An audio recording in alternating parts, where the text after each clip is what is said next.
Series की शुरुआत में बताया जाता है कि जस्टिस मिल नाम का एक शहर पहले आम शहरों की तरह ही था, लेकिन फिर वहाँ कुछ ऐसी भयानक डरावनी घटनाएं घटने लगी जिससे पूरा का पूरा शहर नर्क से भी बदतर बन गया। लेकिन आखिर वहाँ ऐसा हुआ क्या और कौन सी ऐसी खतरनाक घटनाएं हुई, चलिए जानते हैं इस मूवी में। तो कहानी की शुरुआत होती है बारबी नाम के एक लड़के को दिखाते हुए जो एक डेड बॉडी को जंगल में दफना रहा था। बारबी वहाँ का लोकल निवासी नहीं था और बारबी के माथे पर लगी चोट को देखकर लग रहा था कि मरने वाले बंदे के साथ उसकी काफी ज्यादा लड़ाई हुई होगी। उस आदमी को दफनाने के बाद बारबी अपनी कार में शहर से बाहर निकलने लगता है, लेकिन तभी उसका ध्यान एक पुलिस ऑफिसर की कार पर पड़ता है। उसे देखकर वो थोड़ा डर जाता है और जिससे उसका ध्यान ड्राइविंग से हट जाता है, लेकिन किसी तरह से वो पुलिस से बच जाता है। पर तभी वहां पर उसकी गाड़ी के सामने कुछ गायें आ जाती है और उनको बचाने के लिए बारबी अपनी कार को एकदम से मोड़ देता है, जिससे वो गायों से भरे खेत में पहुंच जाता है। इससे उसे थोड़ी सी चोट लग गई थी। कुछ सेकंड बाद वहां अर्थक्वेक आ जाता है, जिस वजह से वहां सब कुछ जोर जोर से हिलने लगता है। लेकिन उसी टाइम पर अचानक आसमान से एक चीज बारबी के सामने आकर नीचे गिरती है और सब कुछ शांत हो जाता है। बारबी देखता है कि एक गाय आसमान से गिरने वाली उस चीज से दो टुकड़ों में कट चुकी थी। वो बहुत ज्यादा डर जाता है और उस चीज को छूने लगता है, तो उसको पता चलता है कि वो एक इनविजिबल बॉल है जो कि इतनी शार्प थी जिसकी वजह से कई घरों के भी दो हिस्से हो चुके थे। तभी वहां जो नाम का एक लड़का आकर उसे पूछता है कि तुम ठीक हो या नहीं, और वो भी उस इनविजिबल दीवार को देखने लगता है। दूसरी तरफ शरीफ और लिंडा को खबर मिलती है कि उस पूरे टाउन की पावर सप्लाई कट गई है, फोन लाइंस बंद हो गई है और इंटरनेट भी काम नहीं कर रहा। यहाँ तक कि सारे के सारे सैटेलाइट कनेक्शन भी काम करना बंद कर गए थे। तभी शहर के ऊपर से उड़ रहा एक प्लेन उस इनविजिबल वॉल से टकराकर क्रैश हो जाता है, जिसे देखकर लोग और भी ज्यादा घबरा गए थे। और ये बात कंफर्म हो जाती है कि ये सिर्फ एक इनविजिबल दीवार ही नहीं बल्कि एक राउंड शेप का डोम है जिसने आधे शहर को कवर कर लिया है। वहीं दूसरी तरफ हम एक रेडियो स्टेशन पर फिल और उसकी असिस्टेंट डोडी को देखते हैं जो सिग्नल लाने की कोशिश कर रहे थे। वो दोनों थोड़ा कंफ्यूज थे कि अचानक सिग्नल क्यों चला गया।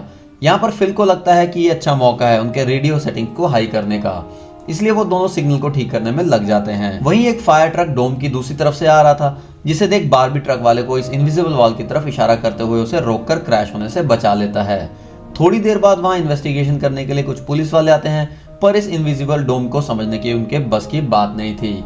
उसी समय वहां पर एक शहर का काउंसिलमैन जिसका नाम बिग जिम था वो भी वहां पहुंच जाता है, लेकिन उसे भी इस डोम के बारे में कुछ भी समझ नहीं आ रहा था। यहाँ पर पुलिस को इन्फॉर्मेशन मिलती है कि उस शहर की तरफ आने वाले सभी रास्तों को बंद कर दिया गया है क्योंकि उस डोम से बहुत सारे एक्सीडेंट हो रहे थे। इसके बाद हम 3 लोगों की फैमिली को देखते हैं जो उसी टाउन की तरफ जा रहे थे। उनको इस बात की कोई भी खबर नहीं थी कि डोम ने उनके पूरे शहर को कवर किया है। दूसरी तरफ हम जूलिया नाम की एक रिपोर्टर को देखते हैं जिसका उस शहर में काफी नाम था। एक दिन एक औरत उसे एक सीक्रेट खबर देने के लिए कॉल करती है। वो औरत उसे बताती है कि उसने उस वीक जस्टिस मिल में प्रोपेन से भरे ट्रक जाते हुए देखे हैं और उसके हिसाब से इतनी क्वांटिटी में प्रोपेन जैसे फ्यूल का शहर में आना किसी खतरनाक प्लान का हिस्सा हो सकता है। जूलिया उस औरत को इस बारे में इन्वेस्टिगेट करने का वादा करती है, पर वो अपने काम में इतनी ज्यादा बिजी हो जाती है कि उस पर ध्यान नहीं देती। वहीं बिग जिम रेडियो स्टेशन जाकर इमरजेंसी की अनाउंसमेंट करता है। कैरोलिन उस अनाउंसमेंट को सुन लेती है, पर उन्हें लगता है कि ये किसी तरह का एडवर्टीजमेंट है, इसलिए वे अनाउंसमेंट पर ध्यान नहीं देती और उसकी कार डोम से टकराते टकराते बचती है क्योंकि उससे पहले दूसरी तरफ से आ रहा एक ट्रक डोम से टकराकर क्रैश हो जाता है, जिसे देखकर वो तुरंत अपनी कार की ब्रेक लगा देती है। इतने बड़े इंसिडेंट को देखकर उसकी बेटी को दौरे पड़ने लगते हैं, जिससे वो बेहोश हो जाती है। लेकिन बेहोश होने से पहले वो किसी पिंक स्टार के बारे में बात कर रही थी। अब यहाँ से उसको जल्दी से हॉस्पिटल में ले जाया जाता है। इसी हॉस्पिटल में जूलिया का हस्बैंड भी डॉक्टर था। वो उससे मिलने जाती है, लेकिन उस वक्त उसका हस्बैंड वहां पे नहीं होता। हॉस्पिटल में जूलिया को पता चलता है कि उसका हस्बैंड संडे को कभी काम ही नहीं करता था, वो जूलिया को हमेशा झूठ बोलता रहता था। वहीं अब टाउन के बॉर्डर्स को सैनिकों द्वारा सील कर दिया जाता है। बहुत सारे साइंटिस्ट और एक्सपर्ट को भी इस अजीबोगरीब मुसीबत का असल कारण कुछ भी पता नहीं चल पाता। कुछ घंटों बाद जिम प्रोपेन के बारे में बात करने के लिए शाइब से मिलता है। यहाँ पर उनकी बातों से हमें पता चलता है कि उनको इस डोम के बारे में पहले से ही थोड़ा बहुत कुछ पता था, पर वो इस पर खुलकर बात नहीं कर रहे थे। वहीं बारबी को शहर में एक दिन के लिए रुकना था, पर उसके पास ठहरने के लिए कोई जगह नहीं थी, इसलिए वो अपनी कार में ही रात बिताने का फैसला करता है।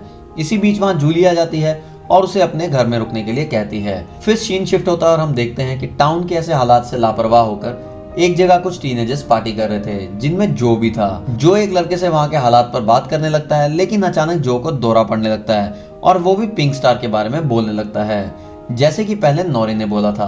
वहीं जो की बहन एनजी भी अपने घर पर अकेली होती है। तभी अचानक उसके घर में जूनियर घुस के उसको किडनैप करके अपने फादर के टूटे फूटे शेल्टर में ले जाता है। यहाँ पर वो उसको बताता है कि मुझे पता है शहर को कवर किए इस डोम के बारे में। यहाँ हमें ये भी पता चलता है कि बिग जिम ही जूनियर का फादर है।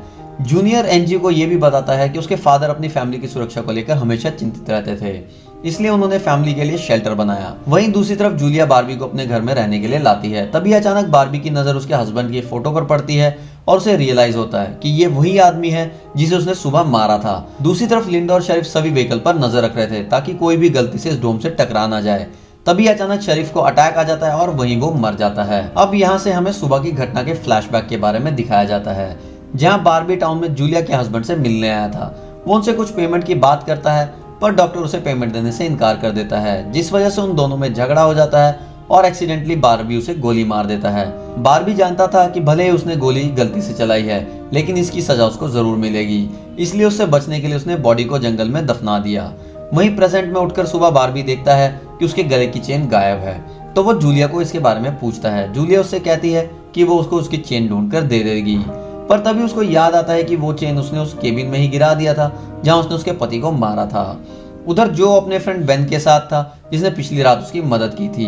बेन जो से पिंक स्टार के बारे में पूछता है तो उसको रात के बारे में कुछ भी याद नहीं था। वहीं रेडियो स्टेशन में डोडी एक स्पेशल डिवाइस की मदद से डोम के बाहर वाले लोगों को कांटेक्ट करने में सक्सेसफुल हो जाती है। वो सोल्जर्स को आपस में बात करते हुए सुन रही थी। वो सोल्जर्स भी कंफ्यूज थे कि आखिर ये इनविजिबल वॉल है क्या। वहीं दूसरी तरफ जिम रेस्टोरेंट में बैठा ब्रेकफास्ट कर रहा था कि लिंडा वहां आकर उसे शरीफ के मरने की खबर सुनाती है। वो लोग तुरंत बंकर में डेड बॉडीज को दफनाने वाले के पास जाते हैं, जिसका नाम लेस्टर था। इधर एनजी शेल्टर में किसी को मदद के लिए बुलाने की पूरी कोशिश करती है, पर वो कामयाब नहीं हो पाती। लेकिन तभी वहां जो आ जाता है और उसे चेन के जरिए बेड से बांध देता है। वहीं जिम लेस्टर को अपने साथ लेकर आता है, जो कि शरीफ का ही दोस्त था। शरीफ की मौत से वो बहुत ज्यादा दुखी और परेशान हो जाता है। जब लिंडा उनके आसपास नहीं होती तो वो और बिग जिम पिछले महीने होने वाले प्रोपेन के इंपोर्ट के बारे में बात करते हैं, क्योंकि प्रोपेन के इंपोर्ट में उन तीनों का ही हाथ था और उन्होंने टाउन वालों से ये बात छुपाई थी। शेरिफ की मौत से उनको ये कंफर्म हो गया था कि उनकी इन्वॉल्वमेंट के बारे में अब कोई किसी को कुछ नहीं बता पाएगा, जो कि उनके लिए एक अच्छी खबर थी। उसी दिन बाद में जब लिंडा पुलिस स्टेशन आती है तो वो देखती है कि जिम शेरिफ के ऑफिस में कुछ ढूंढ रहा है। लिंडा के पूछने पर जिम उससे कहता है कि वहाँ वो शेरिफ की वसीयत के पेपर्स ढूंढ रहा था, लेकिन असल में वो प्रोपेन के इंपोर्ट से जुड़े पेपर्स को ढूंढने आया था, जो उसे और लिस्टर को परेशानी में डाल सकते थे। वो तुरंत बाहर आकर लेस्टर को बोलता है कि मुझे लगता है कि पेपर शरीफ के घर में ही होंगे, जिनको लाने के लिए वो लेस्टर को तुरंत उसके घर भेजता है। इसी बीच जूलिया जल्द ही रेडियो स्टेशन पर टोडी के पास जाती है, जहां वो देखती है कि वो लोग डिवाइस के जरिए डोम के बाहर खड़े सैनिकों की बातचीत सुन सकते हैं। उनकी बात सुनने पर जूलिया को पता चलता है कि वो लोग जमीन खोदकर डोम को बाहर निकालने की कोशिश कर रहे हैं, पर वो इस काम को करने में कामयाब नहीं हो पा रहे थे। इसके बाद जूलिया रेडियो के जरिए पूरे टाउन में डोम वाली खबर को फैला देती है, जिससे लोगों में डर पैदा हो जाता है और लोग घबरा जाते हैं। वहीं जो और बेन बॉर्डर के पास साइंटिस्ट को अपना काम करते हुए देखते हैं। साइंटिस्ट ये देखते हैं कि डोम के ऊपर पानी का कोई असर होता है या नहीं, पर उन्हें ज्यादा कुछ समझ में नहीं आ रहा था, जिससे वो किसी नतीजे पर नहीं पहुंचते। वहीं जो देखता है कि ये डोम एक छलनी की तरह काम कर रहा है। वो बेन को बताता है कि इस डोम से बिल्कुल मामूली सा पानी आर पार जा सकता है। दूसरी ओर बारबी अपने चेन ढूंढने जूलिया के हस्बैंड डॉक्टर के केबिन में जाता है। वहां उसको उसका चेन मिल जाता है, पर तभी जूनियर वहां आके उसे देख लेता है। यहाँ पर बारबी को लगता है शायद उसे चेन देखते हुए जूनियर ने देख लिया और वो जूनियर को ऐसे नहीं जाने देना था, इसलिए वो जूनियर की बुरी तरह से पिटाई करने लगता है। वहीं हम देखते हैं कि लेस्टर शरीफ के घर पहुंचकर प्रोपेन इंपोर्ट के पेपर्स को ढूंढने लगता है। कुछ टाइम बाद उसे वो पेपर्स मिल भी जाते हैं, पर वो उन्हें जला देता है और जब वो वहां से जाने लगता है तो उसका पैर लगने से पेपर्स की आग घर के पर्दों में लग जाती है, जिससे आग की लपटें पूरे घर में फैल जाती हैं और पूरा घर जलने लगता है, जिसे देखकर जल्द ही बहुत सारे लोग वहां जमा हो जाते हैं और आग बुझाने की कोशिश करते हैं, पर फायर ट्रक के बिना आग बुझाना नामुमकिन था। अगर वो लोग घर को जलने देते तो डोम के अंदर का टेम्परेचर बहुत ज्यादा बढ़ जाता, जिससे लोगों की जानें भी जा सकती थी। इसलिए सब मिलकर आग को बुझाने लगते हैं और इसी बीच बारबी लोगों को आग बुझाने में लीड करता है। तभी लिंडा को घर के अंदर से लेस्टर की आवाज सुनाई देती है और वो अंदर जाके उसे घसीटकर बाहर निकाल लाती है और उसको इलाज के लिए डॉक्टर के पास भेज देती है। यहाँ पर लोगों को आग बुझाने में 1 घंटे के बाद भी कामयाबी नहीं मिलती, उल्टा आग और बढ़ जाती है। आखिर में जिम एक लोडर लेके आता है और घर को गिरा देता है और तब कहीं जाकर आग शांत होती है। इसके बाद सारे थके हुए लोग इकट्ठा होते हैं। उनमें से पॉल नाम का एक पुलिस वाला फ्रस्ट्रेट होकर कहता है कि हम सभी लोग इस डोम के अंदर से कभी बाहर नहीं निकल पाएंगे। वो कहता है कि हम सभी इस डोम के अंदर ही मरने वाले हैं। इतना कहता हुआ वो हवा में गोली चला देता है, जो कि डोम से टकराकर एक दूसरे पुलिस वाले को लग जाती है और वो तुरंत मर जाता है। यहाँ पर पॉल को अरेस्ट कर लिया जाता है। अंधेरा होने पर जो और उसके दोस्त स्केटिंग के लिए जाते हैं, तभी वहां पर नोरी जो के पास आकर उसे कहती है कि उसे अपना फोन चार्ज करना है। जो उसे अपने घर ले जाता है क्योंकि उसके घर में जनरेटर था जो उस टाउन के गिने चुने घरों में ही था। इधर लिंडा पॉल को लेकर जेल आती है। वहाँ कुछ लोग पुलिस स्टेशन के बाहर प्रोटेस्ट कर रहे थे। असल में वो लोग पुलिस की घटिया सिस्टम का विरोध कर रहे थे। जिम उन सबको ये कहकर शांत करवा देता है कि जरूरत पड़ने पर उन सबकी मदद की जाएगी। लॉकअप में बंद होने के बाद पॉल को हार्ट अटैक आ जाता है, जिससे लिंडा उसकी मदद के लिए दौड़कर अंदर जाती है। लेकिन तभी उसे पता चलता है कि पॉल सिर्फ अटैक करने की एक्टिंग कर रहा था। इस मौके का फायदा उठाकर पॉल उसे धकेलकर लॉकअप में बंद करके वहां से भाग जाता है। इधर जूनियर फिर से एनजी के पास जाता है, मगर एनजी समझ चुकी थी कि अगर उसे यहाँ से निकलना है तो जूनियर को अपने झूठे प्यार के जाल में फंसाना पड़ेगा। इसलिए वो उसे अपने बचपन की बातें याद करवाती है जब वो दोनों एक बंद टनल में जाया करते थे, और वो उसे कहती है कि हो सकता है डोम का टनल पर कोई असर नहीं हुआ तो वो लोग बाहर जा सकते हैं। यहाँ पर वो सोचती है कि अब वो उसके प्यार के जाल में फंस गया है तो शायद वो उसे छोड़ दे, लेकिन ऐसा कुछ नहीं होता। जूनियर अकेले उस टनल में जाने का प्लान बनाता है। फिर जिम जब पुलिस स्टेशन में आता है तो पॉल की जगह लिंडा को लॉकअप में बंद देख के वो तुरंत उसे लॉकर से बाहर निकालता है।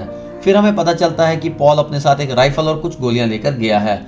लिंडा तुरंत उसकी तलाश में जंगल की तरफ निकल जाती है क्योंकि उसे पता था कि पॉल अक्सर शिकार करने जंगल की तरफ ही जाया करता था। वहीं जिम लोगों से पॉल को तलाश करने के लिए उसकी टीम में ज्वाइन करने को कहता है, तो बारबी से भी वो उसके साथ चलने के लिए कहता है क्योंकि वो आग बुझाने में अच्छा लीडर साबित हुआ था। वहीं दूसरी तरफ जूलिया जूनियर को टनल की तरफ जाते हुए देखती है।